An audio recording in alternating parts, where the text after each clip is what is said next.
Alright, hello and welcome to the last little tutorial I'm working on for Old Monk. I'm just going to jump straight in because there's not a lot of time to explain all the things I need to in this first little segment. First thing I want to point out is that I would ideally recommend that you actually fight this in pure white. To be able to be in pure white, you're going to have to get to this part deathless. No death in managers or full idle splits. And then you'll have to reload the area and then fall to your death. The fall to your death, I'm not really sure why you have to do that, but I've noticed, or I've tested it without falling to your death, and it doesn't actually go through with it, the pure white, for some reason. To set up CR faster after I've died, you can take off your armor and just get well on these two. Or one of them. It's pretty dangerous, so just keep an eye out. You should have picked up the Moon's short sword in the Man-Eater fight, or you could be here with the Crescent Falchion if you're doing different routing. Either or works. After that, you should be able to pretty much two-shot them with either one-handed or two-handed with a straight sword, the Moon Short Sword. And then for these guys, you just gotta soul ray a couple times.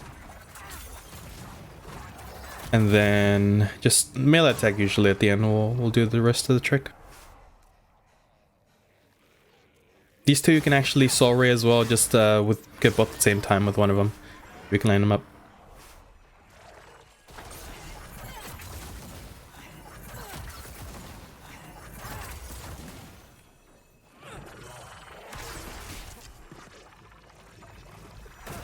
I would also recommend picking up the spice from all the enemies. It was just a easy little 2 fresh spices or each spice you can get.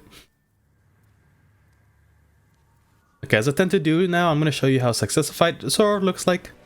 I do also want to note that this fight is not in pure white. I just had to take another clip when I was fighting him just in a neutral or white tendency. As you can see, it's not maybe the cleanest fight ever, but it is somewhat standard for him to be a little annoying like this, just following you around, not letting you do your thing.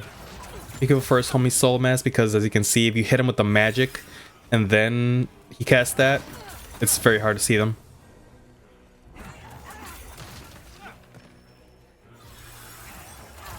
And then at the end, if you are out of mana and don't want to recover any, you can finish on with the melee attacks. I will note that he actually does die faster if you hit him with a soul ray at the end. His death animation is just quicker, so the Archstone spawns right away. Now I want to show you how I do the fight. I definitely don't do it as safely as you could, like in the other example with the chairs. I usually start off with a single soul ray to try and get him. Sometimes he'll roll it, sometimes he won't. I definitely don't mind. It's not really that big a time loss for me to just miss one of them, especially the way I fight him these days, which I'll explain later. As you can see there, you can also kind of punish him if he's really close to you, but be very careful.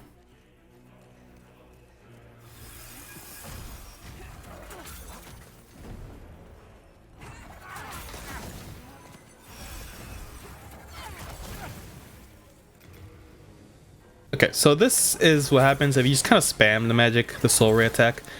He's most likely gonna just dodge all of them. You might get him here and there, but he is just gonna be really rolly. So ideally you don't want to spam magic like this. You have to resort to melee if a lot of you do that, and it's not ideal way to fight him if he's not below 25 or something. Okay, now this is what you want to do. You actually want to bait him into chairs. If you haven't noticed, that's pretty much a strategy. Bait him into chairs, bait him into doing an R1 or something, and then punish him. You can also punish him doing a random R1 he does. Sometimes he would just be standing there and do an R1 randomly. You can punish that. Any action that he does, you can just punish. So what they'll be careful for is his soul ray. He can definitely pull out his own wand and then hit you with it.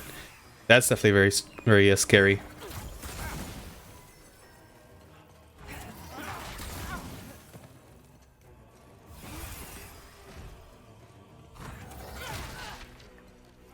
Okay, and this is how a melee fight kind of looks like. It's actually not the worst either.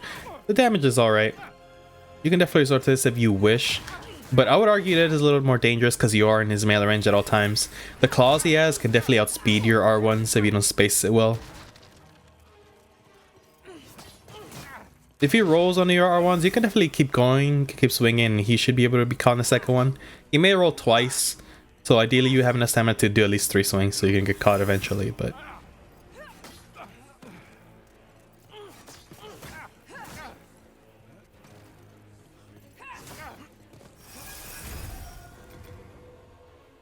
Okay, now I kind of want to describe why you actually do pure white, or why you should do pure white.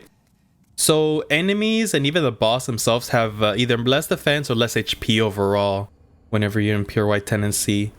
That makes the run up to the boss itself and the boss itself pretty easy and pretty fast. I've never actually timed and see if killing the boss and the enemies is actually a time save with the little time you have to do to set up the pure white tendency. So reloading and jumping off to your death, like that takes a couple seconds. I don't know if it's actually worth it or not, but it makes the fight easier and safer and just faster overall. I'm not sure if it's actually a positive time save overall. But I said earlier, you do have to have not died up to this point. Okay, so here's a side-by-side comparison of the two, the neutral or white and the pure white tendency.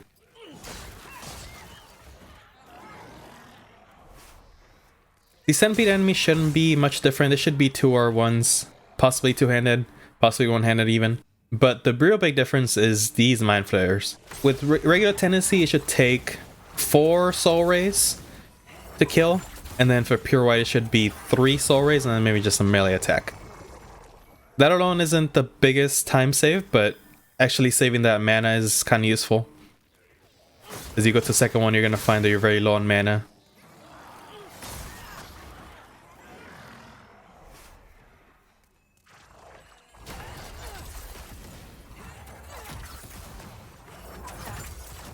As you get the second one, you'll see that the mana difference definitely is a little bit bigger, as you're going to have to recover more in one versus the other. You ideally want to be topped out for Old Monk too, so. Okay, this is damage for the boss. So it looks like the neutral tendency will take 7 hits or so, I want to say. Maybe 8. While pure white should take about 6. So even though the fight itself isn't the hardest, the longer the fight goes is definitely the more annoying it can get, and the more chairs run out, obviously. So I think ideally the less fresh fights you have to consume and the less melee attacks you have to do, the better.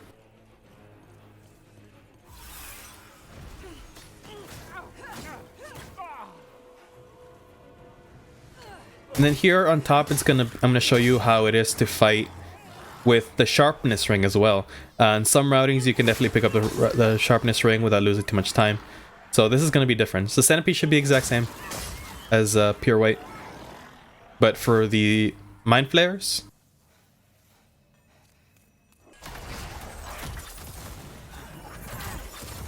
two Soul Rays and 1 melee attack. So even more mana saved than last time.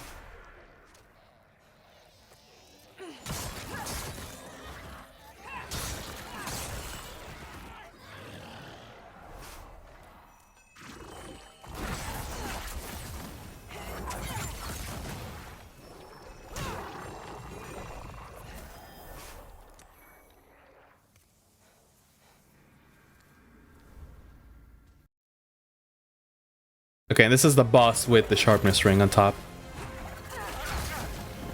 So with that, you can see that it's gonna take 5 hits. Like ideally, that will take only 5 hits. I don't kill him with the 5 in this one. I do have to resort to melee, but you can actually do it, and it's very quick. If he gives you good behavior, this will fight will be done in 10 seconds, possibly 15, 10 seconds. It's very nice.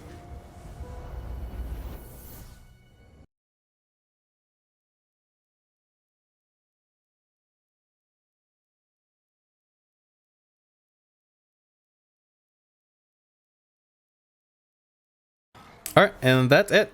That's the last video I planned out for this series. I did actually have to record the audio for this again because I was dummy and deleted my file for that.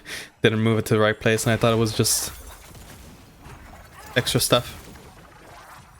I hope this video still turned out as good as the first one I had planned, because I actually was proud with the last final product.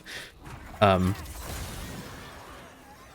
yeah, it was just unfortunate. It was kind of a dumb mistake. I should definitely look at my files before I delete them. But yeah, so if you do think I should cover something else, do leave a comment below. I will consider it if I feel it's an important topic enough that no one's done yet. But I will compile even stuff from other runners and the playlist for the videos. So most of the resources you would need for like the skips and boss strategies that aren't pretty simple should be available to all of you. But yeah, Thanks for watching, and I hope to see you around. Bye-bye.